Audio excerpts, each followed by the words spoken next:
Hey, welcome to my channel. I've done a short video about this before, and so I'm going to elaborate on it.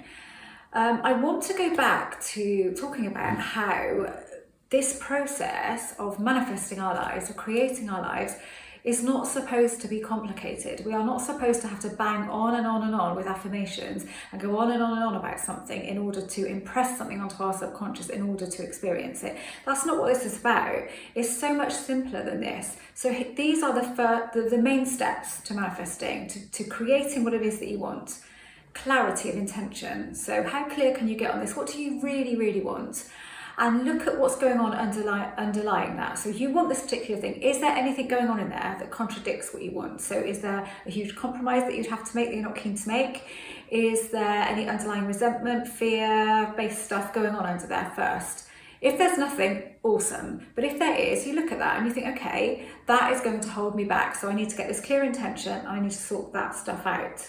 So how you sort that stuff out is you recognise it. Really honest with yourself, what is going on in there that is likely to contradict what it is that I want, because that stuff is powerful and that stuff is ticking away, and we have no kind of, when we don't address it, it's just doing its stuff.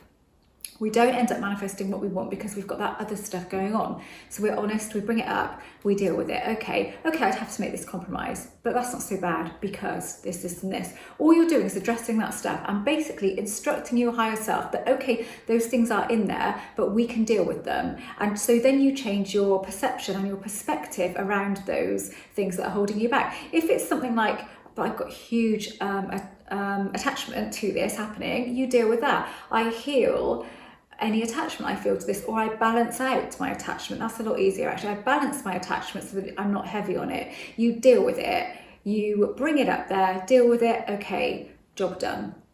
Don't think about it too much, because all you've done by addressing it, you are then kind of addressing your higher self and instructing it. And that's all that you need to do. You don't need to overthink this.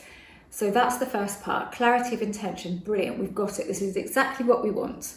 We don't have to know how it's going to come to us. We have no idea, and that is not for us to try to control. We have to leave that. We have to leave our rational mind out of it completely where this is concerned. Apart from giving instructions to our subconscious, higher self, whatever, the rest of it, we have to leave ourselves out of it, leave our rational brain out of it. So we've done that. Now, really speaking, all you really need to do is allow it now, because when you've done that, you've created it already. Then you just need to allow yourself to step into that reality. But actually, I like to say that there's a second step. There isn't really a necessary second step, but it's quite nice to do this, to kind of feel the energy of that thing. If I had that, how would it feel? Energetically, how do I think I would feel?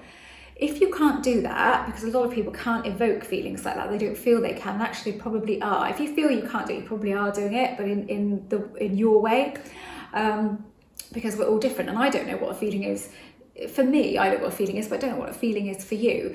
But you don't have to do that. What you can do is just bring up the thing that it is that you want, feel the strong desire for it, and give yourself reasons why this will be amazing if this comes into your life right now, because that really gives it some momentum. It's like giving it a rocket, just sort of blasting that off for it to come back to you even quicker. It doesn't matter what those reasons are. There's no judgment on what those reasons are. It's only you. You're the only person that's judging yourself. Nobody else is judging you. So it doesn't matter what those reasons are. Don't judge yourself.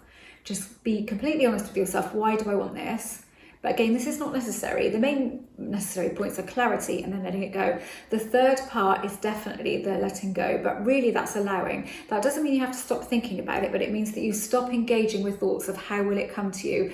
But this happened and that happened, because what you've done is, because you've let go of the resistance to start with, or you've dealt with the resistance to start with, when you've got your clarity of intention, if you then go back to those things and start making them an issue, it's like you're wiping out what you've done. You have to leave this to whatever it is now. It's not your job. You're not the director, you're the script writer, and you've written the script, you've written it perfectly, and now you just let the director take over and do his or her job, its job, because it isn't yours. You don't know what you're doing. You've done your part. That is your part, done to perfection. Leave it alone. Now, the way that you do this, leave it alone, is you just distract yourself. You do other things. You'll throw yourself into other things, knowing that you have got clarity of intention. At some point, that is going to show up in your life. You don't know how it's going to come. And sometimes things for me have come in the craziest of ways, come in the most roundabout ways, or the most ways that I would have thought, I didn't even think it would be possible for that to happen. That didn't even occur to me that it could happen like that. So just be aware that reality has so many different ways that it can bring that thing to you.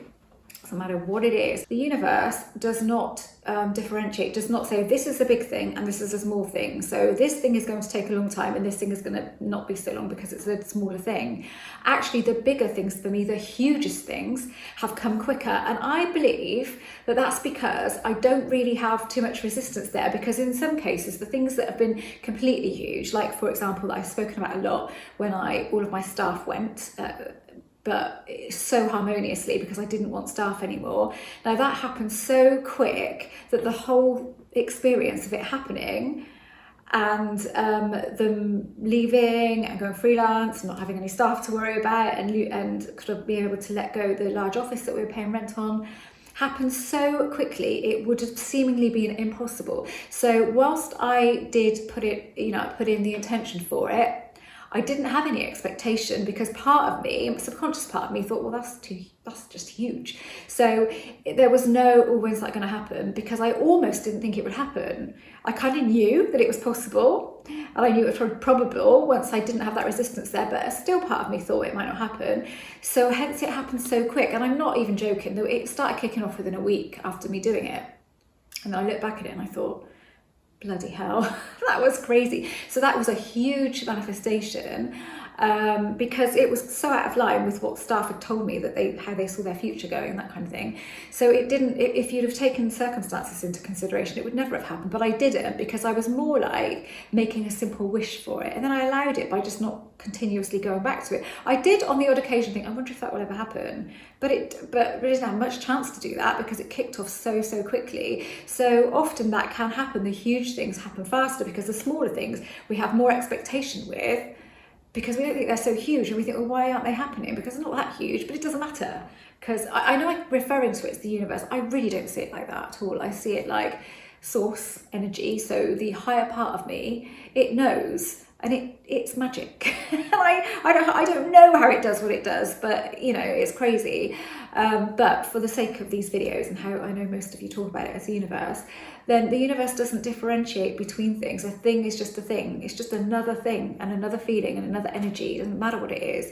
It has no concept of what things are and if things are important or not important. They are everything's on a level playing field. So a cup of coffee is at the same level as a person, or winning the lottery, or winning a new car, or winning a competition and winning a car, winning loads of money, lots of money coming into your life in another way. Doesn't really make any difference. It definitely doesn't make any difference. Doesn't matter what it is, as crazy as that sounds, it really doesn't. Anyway, I hope this was useful. I'm trying to film a few videos this week, get myself back on track after having a week off. And yeah, thanks for watching. I am a coach. I have some Zoom coaching available, also some email coaching available on my website. You need to contact me about email coaching. You can just go to that particular section on my website and then send me a message, because it's fairly structured. It's not structured, but it kind of is time-wise. So I need to make sure that I don't take on too many clients at the same time. So just email me and I'll let you know what availability I have. Zoom coaching you can book up online. I do offer personalised subliminals as well, and also generic subliminals and meditations on my website. That's that, I think. Thanks for watching.